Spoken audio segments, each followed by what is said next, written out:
Finally, we're at the end of our countdown. Myth number 1. Everything is better if we share. Now, how can I say that's a myth? Of course, sharing is good. Sharing is caring. Everyone says that. Society would clearly be better off if we all shared more. Sharing is everything. But wait a moment. Think about shared public property like public toilets. They're often gross. Public streets tend to get trashed.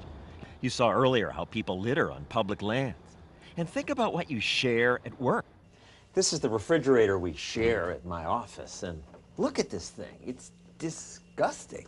And look at what's in here. This cottage cheese expired in October of last year.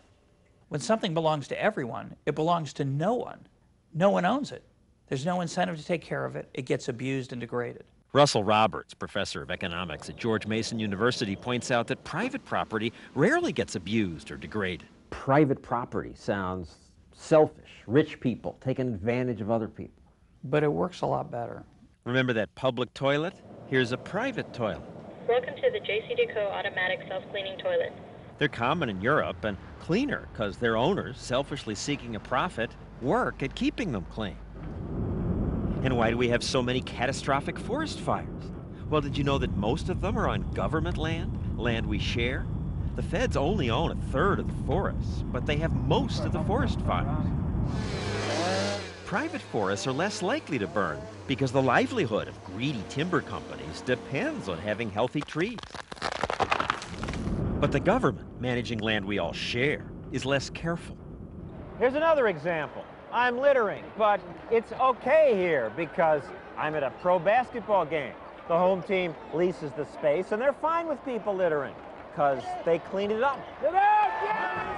The price of the cleanup's included in the ticket price, and they clean it up well.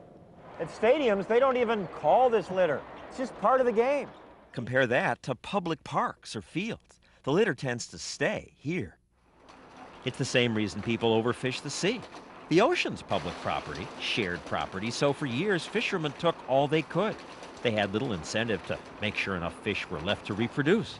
So the supply of these fish has dropped drastically. Suppose you are the head of a family that is fed by catching fish. This high school teacher runs an experiment to show her students that this is just the way people act. Our fish are Hershey's Kisses. You will get to eat them. Each table gets a covered beaker of Kisses they must share. She tells the kids, take as many as you want and then pass them on to the next kid. Any left over will reproduce, just like fish, because the teacher will double them. What happens? Hold up your beaker. Show us. Nothing. Laura, nothing. Bad news if the Kisses were fish. You have depleted your ponds of their fish. Gone. I was thinking, I probably should share, but I didn't think anybody else was sharing, so I took more. Economists call this the tragedy of the commons. You were greedy. Then she changes the rules. Each kid gets their own private beaker, like a private pond. And what this has actually done is a sense of privatization. Oh, isn't privatization that evil word? But this time, no one overfishes. Kids are careful to leave enough in their ponds, and new generations of chocolate Kisses are born. So are you saying that if it's ours, we will care more about it? Yep. Finally, the same principle may save these elephants. In many African countries, the elephants belong to everyone. Governments have outlawed killing them, but the plain is too vast to police all of it. So greedy poachers shoot elephants and steal their tusks. Don't have enough policemen. It's a nice idea to say it's wrong to kill elephants, but that method has not worked. In these countries where hunting is illegal, the number of elephants has dropped drastically. But in some places, local villagers have a form of ownership rights of the elephants, so they sell hunting licenses for about $10,000 per elephant. Man, what an adrenaline rush. Now wait a second, killing elephants is going to save elephants? Oh, it's disgusting. But it works. It works because the villagers now say, these are our elephants. Even this man, a former poacher, now works to protect the elephants. The villagers have a profit motive to make sure that elephants don't get poached and killed. As a result, they take care of them. They don't want to kill the goose that lays the golden eggs. In these countries, where villagers virtually own the elephants, elephant numbers have almost tripled.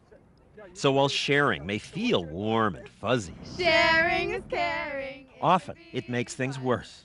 Public toilets, public land, forest fires, loss of species. Welcome to the self-cleaning toilet. By contrast, again and again, private ownership makes the world better.